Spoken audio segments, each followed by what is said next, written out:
It's Novak Djokovic, top seed for the Australian Open. To Graeme Agars, we go. Big Mo Monday happening in about 10 minutes, ladies and gentlemen. Welcome back to the show, Graeme. Happy New Year. I'm terrific, mate. Happy New Year to you. Yeah, Happy New Year to you. Lovely to catch up again. And, of course, this time of year, all eyes on that Australian Open. It's just a brilliant way to kickstart the year. Top quality sport, the world's best players. And Novak Djokovic, this time, Graeme, says that his most difficult opponent is himself. Now, contrast this with last year at the French, where he was saying, all you younger guys, we're too old now, us three, me, Rafa and Roger, it's up to you guys. So what's changed in that time? Yeah, no, it's interesting, isn't it? I mean, the question is this the year that Father Time catches up with Novak Djokovic? And I have a feeling it is. He comes into the Australian Open this year with a wrist injury, perhaps because the heavier balls are affecting his practice sessions, perhaps not. And he's also admitted after the slugfest that he got himself involved in last night that he's not feeling very well, whether it's COVID or a cold or an allergy or what, we don't know. But he's got a very husky voice and admitted he'd been under the weather for the last 4 or 5 days. So absolutely not the ideal preparation for Novak coming in. And he can consider himself lucky to still be in the championship after that brilliant performance by this 18-year-old Croatian kid, Dino Prisnic. We're going to hear a lot more from him coming up, I have no doubt. He's built like Rafa Nadal. He's an absolute bull of a tennis player, and he's got tons of talent. So Novak, I think, can start to see the writing on the wall, and how he deals with it here at the Australian Open will probably give us an idea of how this year is going to go for him. Is Alcaraz still the major threat to him at this tournament and also for the year? Yeah, I honestly don't know. I have a feeling that Alcaraz overplayed, on the back of his 2 Grand Slam successes, is putting too much pressure on himself, and is showing signs that he could be one of the injury-prone tennis players. I hope not, and I don't want to jinx him. But I'm not confident with Novak being a little wobbly that Alcaraz is the guy we should look to. I think we're more Jannik Sinner and Medvedev. That's the way I'm feeling at the moment. But, he's going to get his championship underway tomorrow, and we'll just see what sort of form he brings into Australia. All right, then outside of him, who else is going to really have a good realistic chance at taking this Aussie Open crown off Novak? Okay, so we'll put Medvedev and Sinner at the top of that list. Then you've got Alexander Zverev, as good a tennis player as you've ever seen, but incapable on many occasions of putting it, on the court for 5 sets when he really needs to. The perennial challenger, Stefanos Tsitsipas, who's not one of the young guys now, he's on the wrong side of 25 and needs to deliver in a Grand Slam. And maybe this might be the last realistic year for him to get that sort of thing done. And then you've got the sort of Casper Ruuds and Holger Runes, the Scandinavian kids that have got all the tennis talent in the world and are performing well at the top level, but need to start winning Grand Slams to be in the equation more often. So it's a pretty open men's championship as far as I'm concerned, if you assume that Novak's not going to do what he always does in slams, and that is start out a little shaky and get stronger as the tournament goes on. Graeme Agars, who's been with us for decades now, covering the Grand Slams and the golf majors. Let's look at the women's draw then. Who stands out to you? Well, I'm a big Coco Gauff fan. I know it's not very professional, but I am.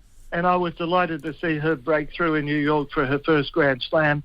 Played great tennis there and showed that she'd gone the next level. She's a great player, but now she's mature enough to win at Grand Slams. And doing it in New York also showed that she can handle the pressure because being an American and being sort of a replacement for Serena Williams, she was feeling the pressure from the moment she walked into that tennis center. But she delivered. So I'm keeping an eye on her. The others are obvious. Sabalenka, the defending champion, conceded just 1 game last night. Sabalenka and Coco are headed for a second week showdown at the Australian Open. that could decide the bottom half of the draw. The top half belongs, I think, either to Plunket or Rybakina, and they will bump into each other in the second week. You've also got to throw in, I guess, Jessica Pegula, Ons Jabeur, who's got to win a Grand Slam this year before it completely gets away from her. And if you want a couple of, kind of wild cards, we've got Naomi Osaka and Caroline Wozniacki in the mothers' comeback brigade. Yes. And they're both still playing top-level tennis. So we'll just see how they go. I would love to see them both make the second week of the championship, but by the same token, I would not be surprised if they get upset in the first week.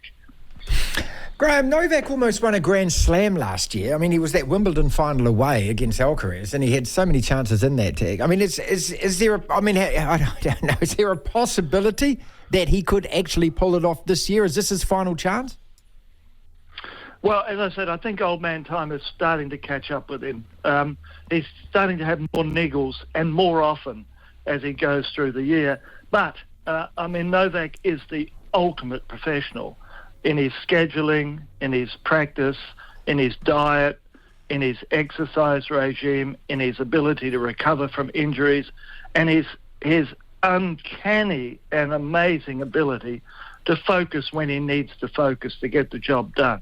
I saw an interesting article the other week about Novak, and I think it's true. Unlike Rafa Nadal and Roger Federer, who constantly modified and changed and improved their games through their careers to stay competitive, Novak, once he got past his early fitness problems, has pretty much delivered the same game every time he steps on court.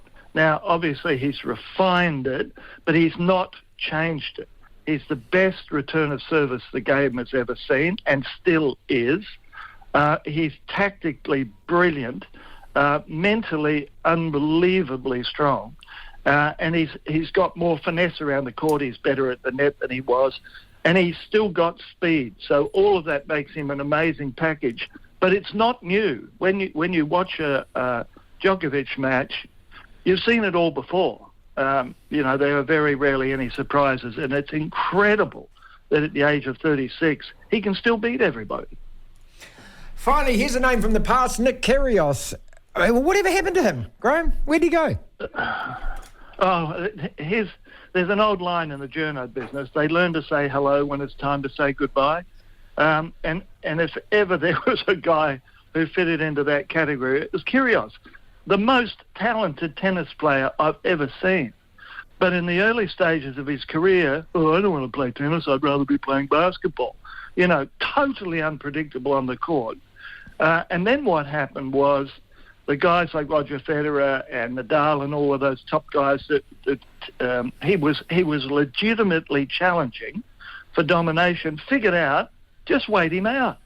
He'll go nuts. And that's what he did on so many occasions. On the rare occasions when he put everything together, he was absolutely unbeatable. But unfortunately, injuries and age are catching up with him.